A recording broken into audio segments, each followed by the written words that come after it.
സാബു ഇവിടെ എനിക്ക് തോന്നിയിട്ടുള്ളത് സാബു ഈ പ്രോട്ടീൻ കഴിക്കാൻ വേണ്ടി മാത്രമാണ് കിച്ചണിലോട്ട് വരുന്നത്.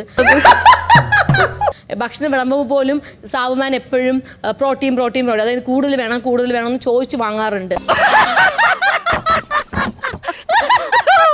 പയർ ഞാൻ ഈക്വലായിട്ട് കൊടുത്തിട്ടുണ്ടെങ്കിലും ഈ ഇരിക്കുന്ന പാത്രത്തിലുള്ള പയർ അവൻ ഇനിയും വേണമെന്ന് അവൻ നിർബന്ധം കാണിച്ചു. അപ്പൊ ആ പ്രശ്നം അവിടെ നിന്നാണ് തുടങ്ങിയത്. അതൊക്കെ അന്ന് കഴിഞ്ഞു പോയ സംഭവം, അത് വിടുക. ഇപ്പൊ വേറെ വല്ലതും ഉണ്ടോ ചോദിക്കുക. ഇവിടെ നടക്കുന്ന കാര്യം അവിടെ പോയി പറയും. അത് ഞാൻ പലതവണ ഞാൻ വാച്ച് ചെയ്തിട്ടുണ്ടായിരുന്നു. അവിടെ നടക്കുന്ന കാര്യം ഇവിടെ പോയി പറയുന്ന സ്വഭാവം ഉണ്ട്. എങ്ങനെയുണ്ട്? നന്നായിട്ടുണ്ട്. ഈ മൊയ്തീനിക്കാന്റെ ഓരോ തമാശകള്. നീ ചുമ്മാ നിന്റെ തള്ളും നിന്റെ മാനിപ്പുലേഷൻ പഠിച്ച കളിയ എന്തോ എനിക്ക് എല്ലാം അറിയാം, നല്ലപോലെ അറിയാം. ഓക്കെ, അങ്ങനെ ആർക്കും തോന്നാതിരിക്കട്ടെന്നാണ് പ്രാർത്ഥന മകനെ. എവൻ ഇവിടെ ഒരു സംഭവം നടന്നു കഴിഞ്ഞാൽ ഒന്നിൽ ഇടപെടാറില്ല. എവിടെയെങ്കിലും പോയി ഒന്ന് ചിരിക്കും, കളിക്കും, പിന്നെ ഭക്ഷണം കഴിക്കാൻ വേണ്ടി വരും, പ്രോട്ടീൻ, ഇതൊക്കെ മാത്രമേ അവൻ നോക്കുന്നുള്ളൂ.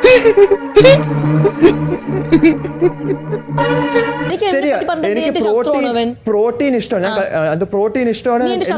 അല്ല, എല്ലാവരും നമ്മളെ ആർക്കായാലും കുറച്ച് കൂടുതൽ കിട്ടിയാൽ നമുക്ക് ഇഷ്ടമാണ്. പക്ഷെ നമ്മൾ ആരും ഇങ്ങനെ ഡയലോഗ് അടിച്ചിട്ടില്ല. ചോറ് കുറവും ബാക്കി കറി, അത് നമ്മുടെ എല്ലാവരുടെയും റീസൺ. നിന്റെ ആ ഡയലോഗ് അടിക്കാണ് നിനക്ക് കിട്ടിയത്, അല്ലാതെ ബാക്കി ഒന്നിനുമല്ല കേട്ടോ. നീ എങ്ങനെ ഉണ്ടായിരുന്നു എന്റെ പെർഫോമൻസ്? അയ്യോ, മനോഹരമായിരുന്നു.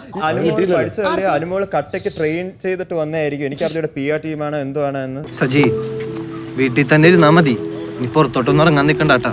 അപ്പൊ അതിൽ കൂടെ അനുമോൾ അറിയാം എങ്ങനെ നിക്കണം.